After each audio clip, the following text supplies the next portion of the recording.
नमस्कार, मैं पंकज। आप सभी का स्वागत है द ग्लोबली न्यूज अपडेट्स में। और इस वक्त मैं नवग्रह मंदिर में खड़ा हूं, जो कि दार्जिलिंग मोड़ के करीब दुर्गाबाड़ी में है यह। और यहाँ पे श्रीमद् भागवत महायज्ञ कनकधारा महालक्ष्मी नवग्रह शांति पाठ चल रहा है। महायज्ञ जो है ये बहुत ही सौभाग्यशाली अवसर पे और सौभाग्यशाली व्यक्तियों को ही प्राप्त होता है। तो आप किसी भी माध्यम से किसी से भी आप अगर इसके बारे में जानकारी आपको प्राप्त हो रही है तो आप अविलंब इस स्थल पर पहुँचें और पहुँच करके इस श्रीमद् भागवत महापुराण का महायज्ञ का लाभ उठाएं। कहा जाता है जो हमारे पूर्वज, हमारे पितृ देवता जो किसी भी कारणवश कर्मों के फलाफल से अगर वो भटक रहे हैं तो उनकी भी आत्मा को शांति मिलती है अगर भागवत महापुराण का अगर वो श्रवण करते हैं आपके माध्यम से, क्योंकि आपके रगों में जो खून है वो कहीं ना कहीं विरासत से मिला है, यानी कि आप अपने पितृ देवता के ही आशीर्वाद से इस परिवार में है, जिस भी परिवार से हैं आप। तो आप अगर कनकधारा ज्ञान रूपी महायज्ञ को अगर आप सुनते हैं तो आपके पितृ देवता को भी शांति मिलता है और आपको तो जो अद्भुत इसकी फलाफल मिलती है जिसे शब्दों में बयां कर पाना असंभव है। अब आइए विलंब न करते हुए मेरे बीच महाज्ञानी महाविद्वान पंडित जी श्री ध्रुव उपाध्याय जी उपस्थित हैं। एक बार मैं उनसे आपको परिचय करवाऊंगा, उनसे रूबरू होकर के समस्त जानकारियों को हम प्राप्त करके आप सभी को देने वाले हैं कि यहाँ पे कब से यह कार्यक्रम आरंभ हुआ है, कितने दिनों तक चलेगा, इसका क्या समय सीमा रहेगा और आप कैसे आकर के बाबा से मिल करके आप लाभ प्राप्त कर सकते हैं। तो बाबा, स्वागत है आपका हमारे channel the globally news updates में। क्या कहेंगे श्रद्धालुओं को, सिलीगुड़ी शहरवासी को और जो तमाम भारतवासी जो अभी आपको देख रहे हैं उनसे क्या कहेंगे आप? जय हो। सर्वे भवन्तु सुखिनः, सर्वे सन्तु निरामयः, सर्वे भद्राणि पश्यन्तु मा कश्चित् दुःखो भाग् भवेत्। हमारे सिलीगुड़ी में एकमात्र नवग्रह मंदिर है जहाँ पर नवग्रह विराजमान, महाविद्या कामाख्या विराजमान है। श्रीमद् भागवत सप्ताह माने जो पितरों का उद्धार के लिए किया जाता है।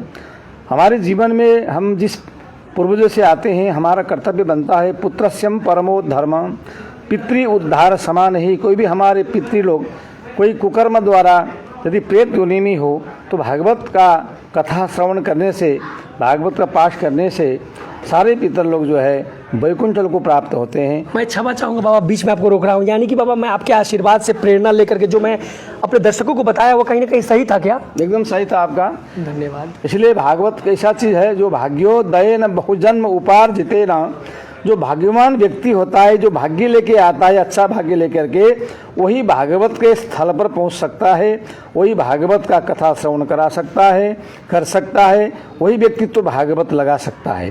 भागवत का अर्थ है संपूर्ण भागवत को जानना, पितृ को उद्धार करना।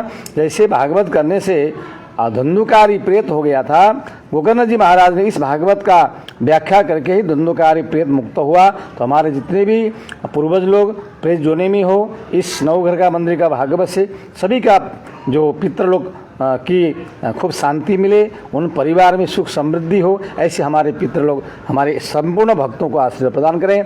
इसी के साथ जो कनकधारा महालक्ष्मी यज्ञ होता है, कनक माने सोना, धारा माने वर्षा। जिसके घर में लक्ष्मी का कमी हो तो भगवान शंकराचार्य जी ने कहा है कनकधारा यदि महालक्ष्मी का यदि यज्ञ करें, उसका पाठ करें तो सोने का वर्षा होता है।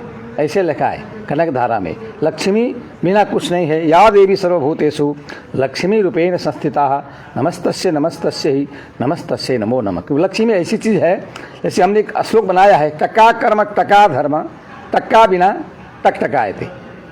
यदि हमारे पास में लक्ष्मी न हो तो हम कुछ नहीं कर सकते हैं, इसलिए लक्ष्मी का भी हमें ज़रूरत है।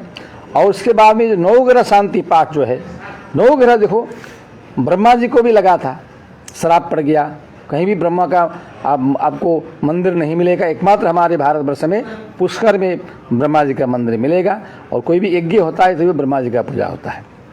इसलिए और यज्ञ का मतलब जो होता है यज्ञ रूपेण, यज्ञ में ही ब्रह्मा जी का पूजा होता है। तो ब्रह्मा जी को भी नवग्रह लगा। भगवान शंकर जी को आज जैसे भस्मासुर को वरदान दिया कि आप जिसको भी हाथ लगाए वो भस्म हो जाए, तो भगवान शंकर को ही भस्मासुर ने प्रयोग किया, भगवान शंकर को भागना पड़ा।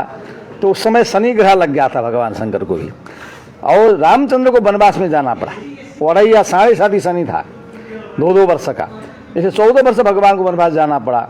5 पांडव जैसे शक्तिशाली, सत्यशाली, सत्यवादी, उनको भी असुविधा वनवास जाना पड़ा। हरिश्चंद्र जैसे राजा को, जो सत्यवादी राजा था, उनको भी शनि ग्रह चढ़ गया था, इसलिए उनको भी जाना पड़ा। इसलिए राजा परीक्षित को भी 7 दिन का श्राप लग गया था, इसलिए 7 दिन का मुक्ति के लिए भागवत किया जाता है। तो महाराजा परीक्षित ने इस कथा को श्रवण किया था, सुखदेव जी महाराज ने इस कथा को बताया था। तो ऐसा भागवत जो कथा है, हम यही कहेंगे कि हमारे इस साल रजत जयंती वर्ष है। 25वें वर्ष से हम श्रीमद् भागवत महापुराण, 18 महापुराण, कनकधारा, महालक्ष्मी, नवग्रह शांति पाठ, जैसे कोरोना महामारी आया, कोरोना निवारण महायज्ञ भी हमने करवाया। यहाँ पर कल के अवतार देवता का भी स्थापित हमने किया उस समय, विश्व के शांति के लिए, विश्व के कल्याण के लिए। यहाँ पर हमने अष्ट चिरंजीवी देवता का स्थापित किया है। पूरे इंडिया में अष्ट चिरंजीवी देवता का मंदिर नहीं है। क्यों किया? हमारे जन्मदिन में इन अष्ट चिरंजीवी देवताओं की पूजा होनी चाहिए। जो चिरंजीवी है, कौन कौन चिरंजीवी है? मार्कंडेय ऋषि चिरंजीवी है, अश्वत्थामा, बलि राजा, व्यास जी, कृपाचार्य जी, परशुराम जी, प्रहलाद जी, हनुमान जी, ये 8 देवता जो है अभी भी अमर हैं। हमारी जो संस्कार है, हमारी संस्कृति है, हम अपने जन्मदिन के दिन में 8 दीपक जलाएं, और या जितनी आप उम्र वर्ष हो गया उतनी दीपक आप जलाएं। बाबा, एक सवाल आ रहा है जहन में, जैसे कि आज शनिवार है और आपने जिक्र किया कि ग्रह शांति के लिए यह पूजा उपासना करना चाहिए। तो जिस वक्त रावण का लंका को दहन कर रहे थे संकट मोचन हनुमान जी, उस वक्त शनिदेव की रक्षा किए थे संकट मोचन हनुमान जी, और तब शनिदेव शायद उन्हें वचन दिए थे कि जो भी आपका भक्त होंगे उन भक्त शिरोमणियों को मैं बहुत प्यार करूंगा और रक्षा करूंगा। इस विषय में थोड़ा सा एक बार हमारे दर्शकों को एक बार बताइए ना बाबा। दीन दयाल बिरद संभारी, हरहु नाथ मम संकट भारी, मंगल भवनय अमंगल हारी, द्रवहुंसु दशरथ अजर बिहारी, को नहीं जानत है जग में कपि, संकट मोचन नाम तिहार। कि अष्ट चिरंजीवी में एक चिरंजीवी हनुमान जी महाराज हैं। हनुमान जी, कोई भी शनि ग्रह, नवग्रह कोई भी लगे, यदि आप हनुमान चालीसा का पाठ करें, हनुमान जी का पूजा करें, जय हनुमत संकट मोचन जो महाराज, जय जय जय हनुमान गोसाई, कृपा करो गुरुदेव किनाई, ऐसे हनुमान चालीसा हम लोग करते हैं। कोई भी हनुमान चालीसा का जो पाठ करते हैं रोज, उनको कभी भी नवग्रह लगता है, ऐसा भी शास्त्र में लिखा है। तो आज शनिवार पाठ करें तो उसको नवग्रह नहीं लगता है, ऐसे शास्त्र में। क्योंकि नवग्रह जो ऐसा देवता है कोई कहीं नहीं है, हमारे शरीर पर है। जैसे सूर्य भगवान है, आप सूर्य नहीं रहेगा, माने विश्व में सब बंद हो जाएगा, सारा प्रलय हो जाएगा। सूर्य ऐसा एक देवता है। और चंद्रमा हमारे आंखों पर है। देखिए, जल के भीतर में हमारी चक्षु है, आँख है। चंद्रमा जिसका शांति हो, आँख का कभी बीमार नहीं होगा। मंगल जो है, ये मुख है।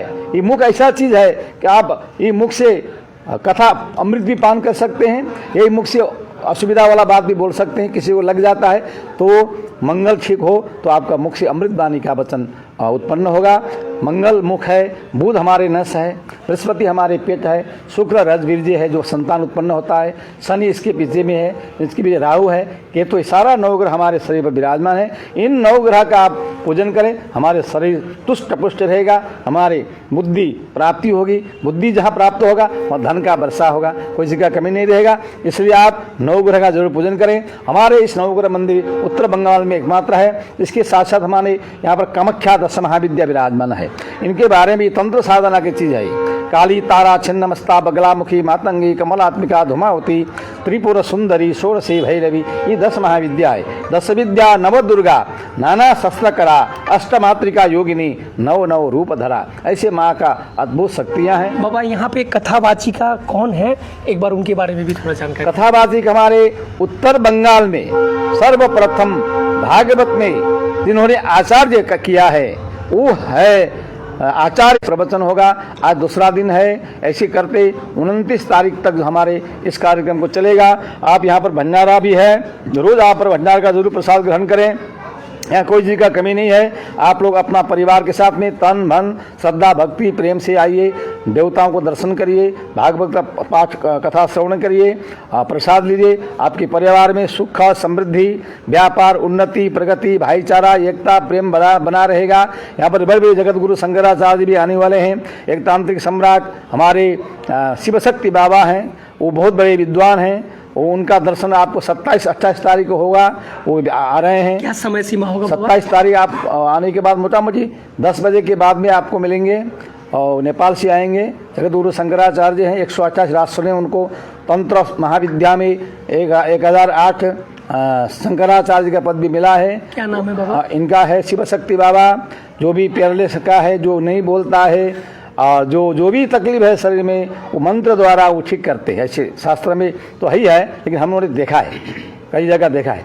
असाध्य शक्तिशाली बाबा आ रहे हैं हमारे बीच में। कल आ रहे हैं प्रमोद सुधाकर जी महाराज, जो हरिद्वार वाले, जिनको सब जानते हैं, नॉर्थ बंगाल में कथा के प्रवक्ता हैं, वो कल आ रहे हैं। जो आ रहे हैं तो क्या उनकी कुछ विशेष श्रवण भी करवाएंगे? विशेष करके जो है परसों का जो भगवान का कृष्ण जन्म उत्सव होगा, इस कार्यक्रम का परसों का जन्मोत्सव का जो कथा है वही कराएंगे। क्या समय सीमा होगा? समय 2 से 5 रहेगा, हिंदी में होगा? हिंदी में होगा।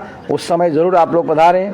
और उसके साथ साथ हमारे विश्व गुरु श्री श्री 1008 महामंडलेश्वर कालिदास जी महाराज भी आ रहे हैं। अच्छा अच्छा। उनका भी आप दर्शन करिएगा, तो इसका लाभ जरूर उठाए। हमारी शुभकामना है आप लोग खूब सुख रहिए, शांति रहिए, आनंद लीजिए, बड़ा प्रेम के साथ रहिए, भारत को, राष्ट्र को एकजुट, एकता और मजबूत बनाइए, यही मेरी शुभकामना है। बहुत बहुत धन्यवाद बाबा हमारे टीम को से बात करने के लिए और समस्त शहरवासियों को इसकी जानकारी देने के लिए बाबा। जय हो।